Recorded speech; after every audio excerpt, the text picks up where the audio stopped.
So based on this, there are many scholars who have strived to collect the 99 names of Allah subhanahu wa ta'ala. There are many who have done it. Why did the scholars take this pain? Because the Sahaba radiallahu ta'ala anhum ajma'in, they never wrote down the 99 names, saying these are the 99 names we shall memorize.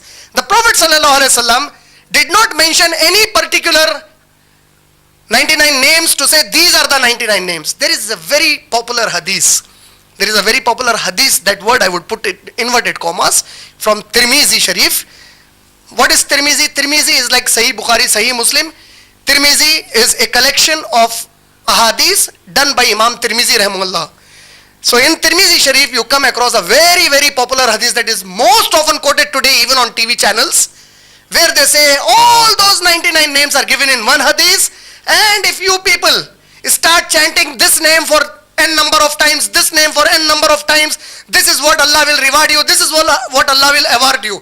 But Imam Tirmizi himself, while interpreting, while giving the commentary of that hadith, he says it's an unauthentic hadith. Imam Tirmizi, he collects the hadith and he says it's an unauthentic hadith. The question, if it's unauthentic, why did he collect it? It was to inform us Muslims that if tomorrow somebody comes with this hadith, do not follow it, it's unauthentic. For example, a mother tells the son, walking on the road, beta, there is a ditch. So the son, he happily goes and jumps in the ditch. What happened? No, you see, my mother told me there is a ditch, so I should be obedient. No. The mother was having mercy and love for you. She was having pity upon you. She was trying to tell you, beta, there is a ditch, do not jump into it. So similarly, Imam Tirmizi was having love and affection for the Ummah of Muhammad sallallahu alaihi wasallam. He wanted to tell us that some people have unauthentically concocted, corrupted a version of a hadith. They have tried to produce 99 names into that hadith, and this is not an authentic hadith.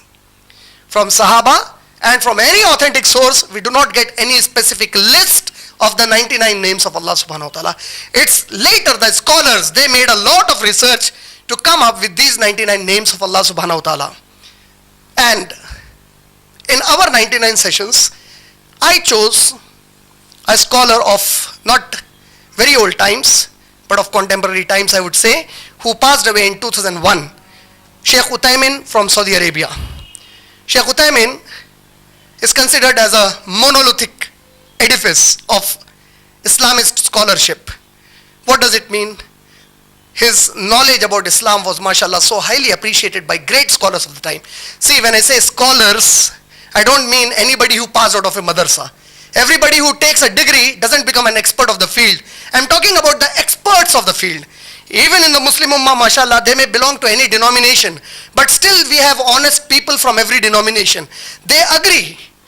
They acknowledge some great work done by some other scholar if somebody has done something for Islam. So Sheikh Uthaymin happens to be one of those scholars of the time who was popular for several books he has written on Islam, like Sharah al-Aqidah, Sharah al-Hadith al-Jibrail, and more importantly, he was distinctive from all other scholars for his great research work he has submitted in the book that is written by him on the 99 names of Allah subhanahu wa ta'ala.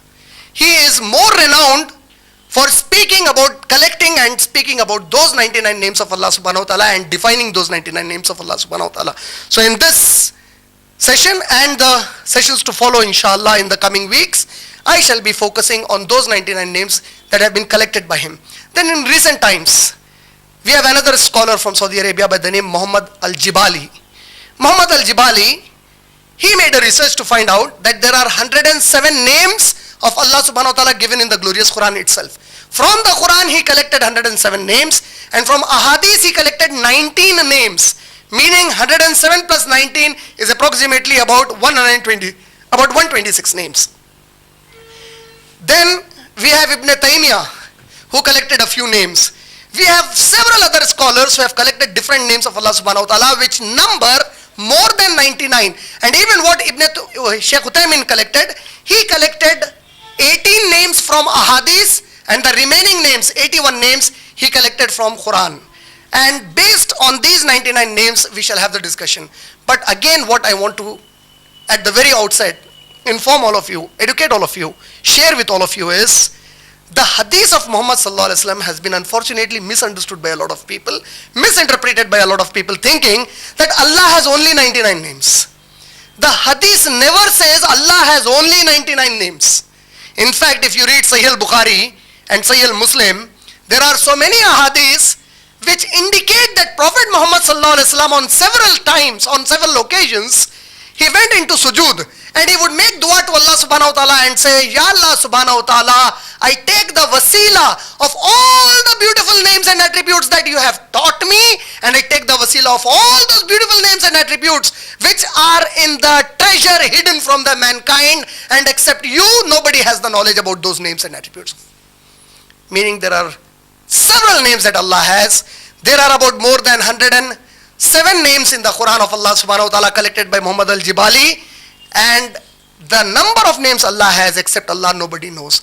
When Prophet Muhammad sallallahu alaihi wasallam said 99 names, if you memorize with an understanding, the Prophet was trying to say, of all the names that you know through Quran and Hadith, if you memorize any 99 of them, any 99 authentic names from them with an understanding and practice it, inshallah you will be granted paradise. That is meant by the Hadith of Prophet Muhammad sallallahu alaihi wasallam. Then Muhammad al-Jibali, he made another great research work. He came across several Muslims who unfortunately keep names which are not the names of Allah subhanahu wa ta'ala. They call Allah by those names which are unauthentic. So he collected a list of them and he enlisted about 49 unauthentic names popular in the Muslim Ummah with which the Muslims refer to Allah subhanahu wa ta'ala.